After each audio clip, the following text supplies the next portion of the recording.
Hello students, this is our science class and we are reading about the heat chapter number 4 heat. In last video we have seen the thermometer, that is clinical thermometer के बारे में हमने पढ़ लिया था कि clinical thermometer है वो कितना टेम्परेचर मापता है, ह्यूमन बॉडी का नॉर्मल टेम्परेचर क्या है. Today we are reading about the laboratory thermometer. Laboratory thermometer lab thermometer होता है और ये क्या है, for measuring the temperature of any object other than human body. मतलब ह्यूमन बॉडी को छोड़कर किसी और का टेम्परेचर, किसी लिक्विड का टेम्परेचर, मतलब ह्यूमन बॉडी को छोड़कर किसी का भी टेम्परेचर मापना हो तो लेबोरेटरी थर्मोमीटर का यूज़ किया जाता है. जैसे कि नाम इंडिकेट करता है, लैब में ज़्यादा यूज़ होता है ये.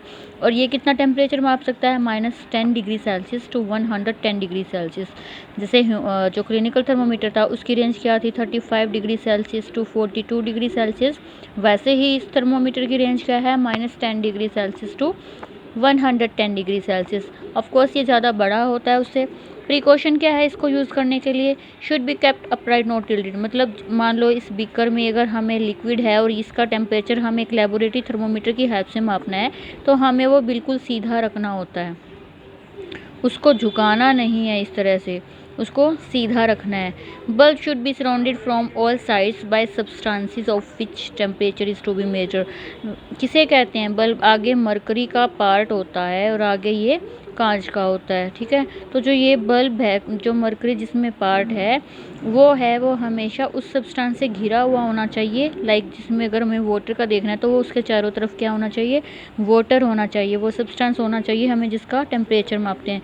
लेकिन मरकरी है वो बहुत ही हार्मफुल होता है.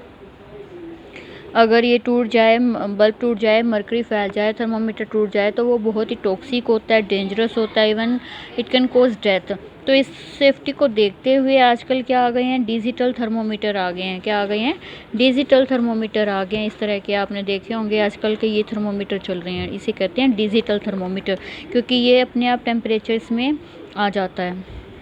ठीक है, तो ये थर्मोमीटर हो गया लेबोरेटरी थर्मोमीटर. अब हमें पढ़ेंगे ट्रांसफ़र ऑफ हीट. हीट क्या है, गर्म हॉटनेस है किसी भी सब्सटेंस की, उसमें ट्रांसफ़र कैसे होता है हीट का. देखिए, अगर हम घर में सब्जी भी बना रहे हैं, किसी भी बर्तन में हमने सब्जी बनानी है और उसमें हम जब वो चम्मच रखते हैं तो अगर हम उसमें छोड़ दें तो वो गर्म तो यहाँ से होती है ना, यहाँ उसे हीट लगती है, यहाँ से ये गर्म हुआ और यहाँ से ये गर्म होता है तो और वो हीट, लेकिन उसका जो पकड़ने वाला एरिया है वो भी गर्म हो जाता है, होता है ना. क्यों, यहाँ से हीट यहाँ चल गई, मतलब हीट ट्रांसफ़र तो हो रही है. तो जो सब्सटेंस खुद में से हीट को पास होने देते हैं, जो हीट को पास करते हैं,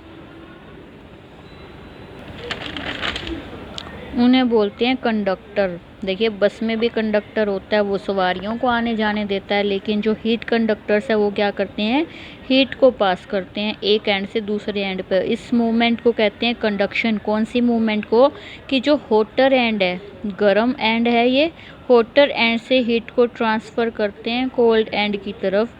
और कब तक करेंगे, जब तक कि दोनों का टेम्परेचर इक्वल ना हो जाए. ठीक है, ये है कंडक्शन.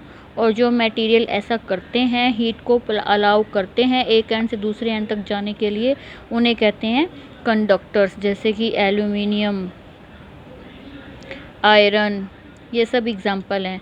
और जो ऐसा नहीं करते, जो हीट को पास नहीं करते, उन्हें क्या कहते हैं, इंसुलेटर्स. क्या कहते हैं उन्हें, इंसुलेटर्स. याद रखना है ये